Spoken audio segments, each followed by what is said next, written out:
Hello, नमस्कार साथियों।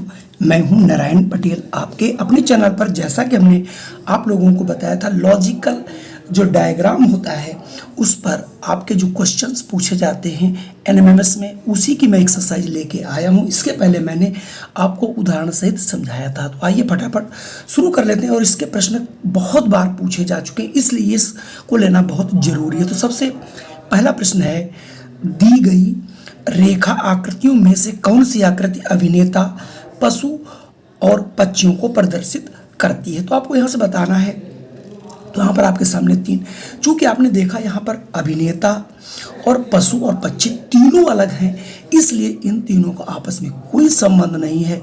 इसलिए यहाँ से ऑप्शन बी लगाना उचित रहेगा, यानी दूसरा ऑप्शन लगाना उचित रहेगा। चलिए अगला प्रश्न देखते हैं। अगला प्रश्न आपके सामने है कि दी गई रेखाकृतियों में से किसमें तरल पदार्थ, धातुएं और गैसें। अब आपको मालूम है तरल पदार्थ, आप समझ रहे होंगे किसको कहते हैं।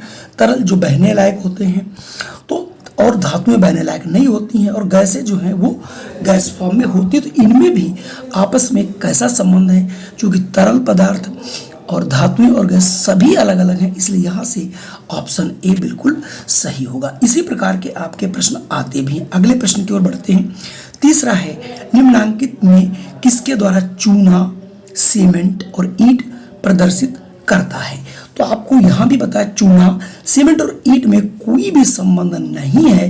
मैंने वैसे प्रश्न आपको लिए जैसे आपकी परीक्षा में पूछे गए। चलिए बढ़ते हैं अगले प्रश्न पर। प्रश्न 4, दी गई रेखा आकृतियों में से कौन सी आकृति रंग, कपड़ा, व्यापारी वर्ग को सूचित करती है? चूंकि रंग, कपड़ा और व्यापारी वर्ग में कोई ऐसा संबंध नहीं है जो इन तीनों को आपस में कनेक्ट कर सके, इसलिए आप यहाँ से ऑप्शन ए चूज कर लीजिएगा, जो कि बिल्कुल सही है। बात करते हैं अगले प्रश्न की। अगला प्रश्न है, दी गई रेखा आकृतियों में से कौन सी आकृति मध्य प्रदेश, उत्तर प्रदेश और उत्तराखंड को प्रदर्शित करती है? तीनों ही अलग अलग भारत के राज्य हैं, इसलिए इनमें भी कोई कॉम्बिनेशन आपस में बनता नजर नहीं आ रहा, इसलिए तीसरा प्रश्न यहाँ से सही होगा। आइए बात करते हैं छठे प्रश्न की। आप जरूर इनकी प्रैक्टिस करिए, 100% आपको इनसे प्रश्न मिलेंगे। निम्नांकित में से कौन सी आकृति विद्यालय, विद्यार्थी और कक्षा नायक, जिसे हम लोग मॉनिटर कहते हैं, यहाँ पर प्रकट करता है? अब देखिए, कोई एक विद्यालय होता है, उस विद्यालय के अंतर्गत विद्यार्थी आते हैं और उन्हीं विद्यार्थी में से किसी न किसी को एक जो है मॉनिटर चुना जाता है। तो यहाँ से अगर आप देखें 6 में, तो ये तीसरा, यानी पहले आएगा विद्यालय, विद्यालय के अंदर आते हैं विद्यार्थी, और विद्यार्थी के से ही किसी एक मॉनिटर को चुना जाता है, इसलिए ऑप्शन तीसरा वाला यहाँ पर सही हो जाएगा। अगर मैं बात करूँ 7th की, आप पढ़ेंगे आपके जरूर समझ में आएंगे मेरे बताने के अनुसार। दी गई रेखाकृति में कौन सी आकृति मानव, स्त्रियों और लड़कियों के वर्ग को प्रकट करता है?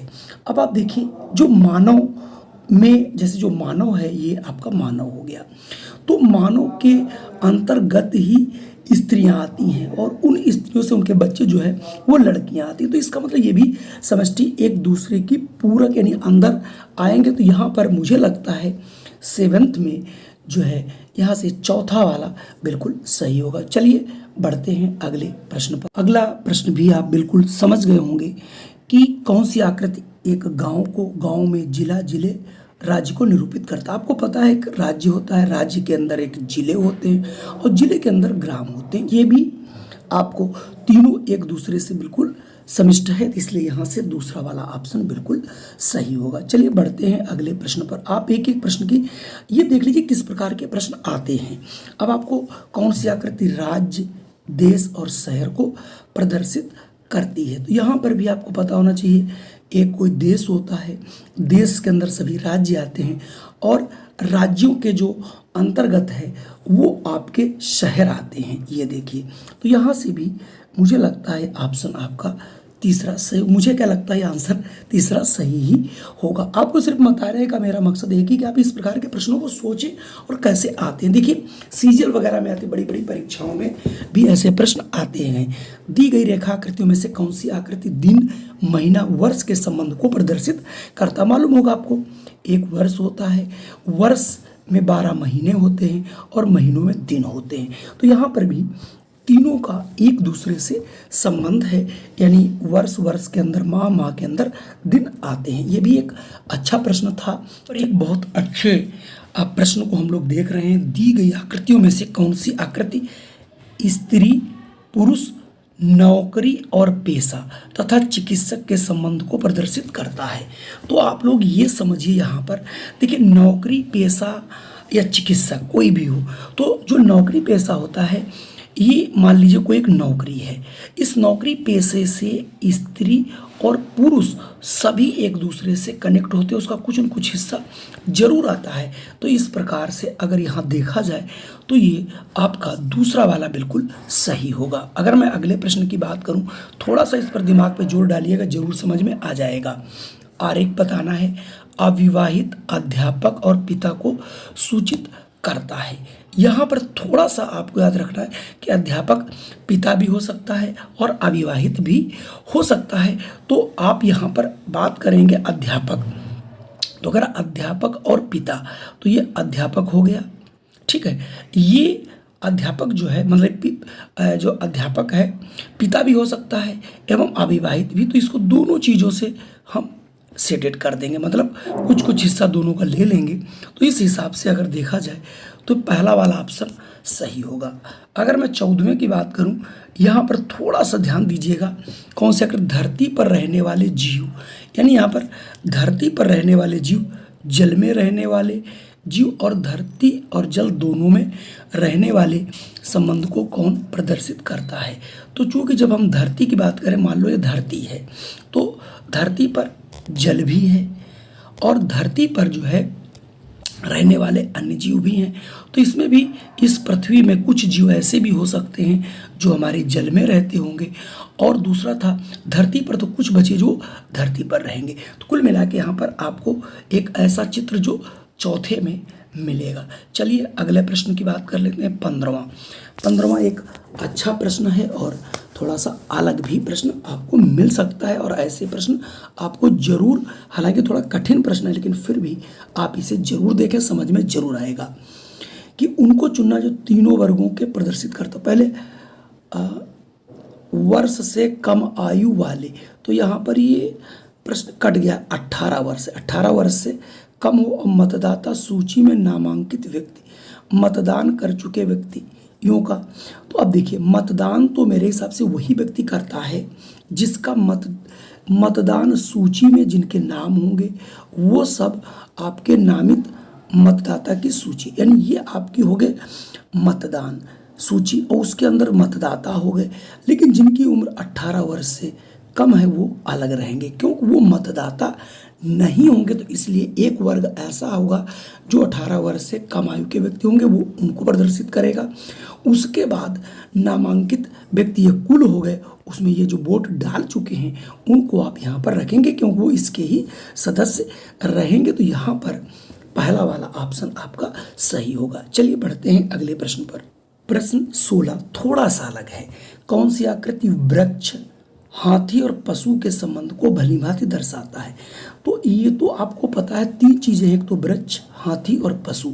चूंकि पशु के अंतर्गत हाथी आएगा, क्योंकि ये पशु अगर है हमारा, ये पशु है, तो पशु के अंतर्गत ये हाथी आएगा, क्योंकि हाथी एक पशु है।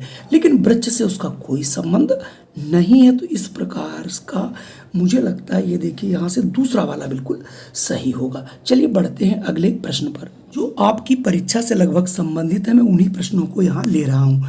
दी गई आकृति में कौन सी मेरठ और उत्तर प्रदेश और उत्तराखंड राज्य को प्रदर्शित करता है? देखिए, उत्तर प्रदेश के अंदर मेरठ आता है और उत्तराखंड अलग राज्य है। तो यहाँ पर मुझे लगता है 18वें का ऑप्शन दूसरा वाला बिल्कुल सही होगा। ये उत्तर प्रदेश है, उत्तर प्रदेश के अंदर आपका ये मेरठ आ गया और ये आपका उत्तराखंड आ गया। क्लियर है? आपको कोई बताने की बहुत ज़्यादा जरूरत नहीं, आप थोड़ा सा ध्यान करेंगे 100% प्रश्न कर पाएंगे। अगला, दी गई आकृति में कौन सी आकृति तोता, पक्षी और कुत्ता? बिल्कुल आपको वैसा ही प्रश्न दिखाई पड़ रहा है। चूंकि जो पक्षी होते हैं, ये आपका अगर पक्षी है तो पक्षी के अंतर्गत ही ये तोता आता है, ठीक है भाई।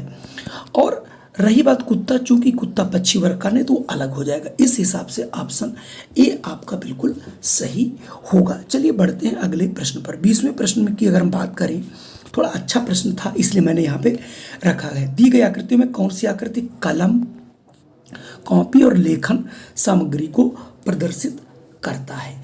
अब आप देखिए, अगर मैं बात करूं लेखन सामग्री, तो ये अगर लेखन सामग्री, तो लेखन सामग्री में हमारा कलम और कॉपी दोनों, लेकिन आपस में उनका कोई संबंध नहीं है। लेकिन लेखन जो है, ये हमारा जो लेखन सामग्री है, उस सामग्री के अंतर्गत हमारी कॉपी भी आती है और उसी के अंतर्गत इसमें कलम भी आता है जिससे हम लिखते हैं। तो यहाँ से थोड़ा सा इसको ध्यान करेंगे, ऑप्शन बी सही होगा।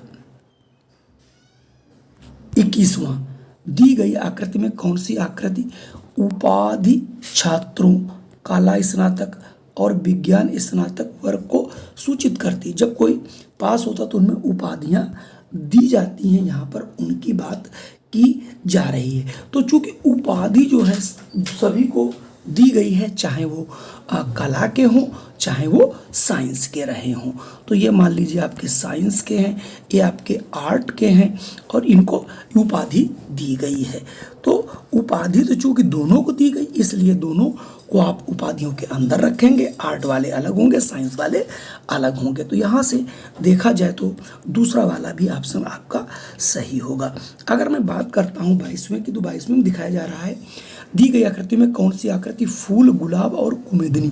तो ये तो बहुत आसान सा प्रश्न था, चूंकि ये देखिए फूल के अंतर, ये हमारा फूल है, तो फूल में आपका गुलाब का भी फूल इसमें आ जाएगा, लेकिन ये अलग होता है गुलाब, ठीक है, गुलाब अलग होता है फूल, और कुमुदिनी जो है वो अलग होती है। तो यहाँ पर ये कुमुदिनी, तो यहाँ से इस प्रश्न को देख करके आपका तीसरा वाला बिल्कुल सही होगा। चलिए बढ़ते हैं अगले प्रश्न पर। 23वें प्रश्न में दिया गया दी गई आकृति में कौन सी आकृति पति पत्नी परिवार के संबंध को प्रदर्शित करता है? तो चूंकि एक परिवार में पति और पत्नी दोनों होते हैं, अलग अलग हैं, तो ये अगर आपका परिवार है, ये आपकी मान लिया पत्नी है और ये पति हो जाएगा। यानी परिवार जो है एक हिस्सा है पति और पत्नी का। तो कुल मिला के यहाँ से हम ऑप्शन 4 वाला कर सकते हैं। अब मैं आज का अंतिम सवाल लेता हूँ, क्योंकि वीडियो बहुत बड़ी हो रही है, जिससे आप लोग बोर ना हो। कुछ क्वेश्चन में अगले में भी लेकर के आऊँगा अगले वीडियो में, जहाँ से आप और भी अच्छे ढंग से कर पाएंगे।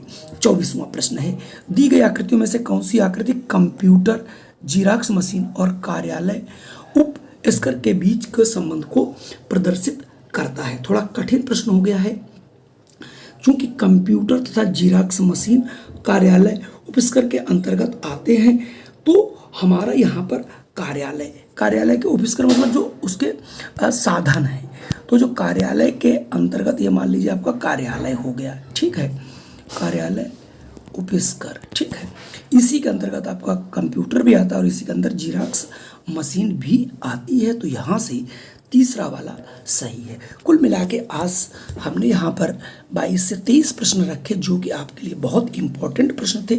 इसके अलावा भी मैं कुछ प्रश्न और लेकर के आऊँगा जो आपकी परीक्षा में 100% मिलेंगे। जय हिंद, वंदे मातरम। फिर मिलता हूँ एक नई वीडियो के साथ।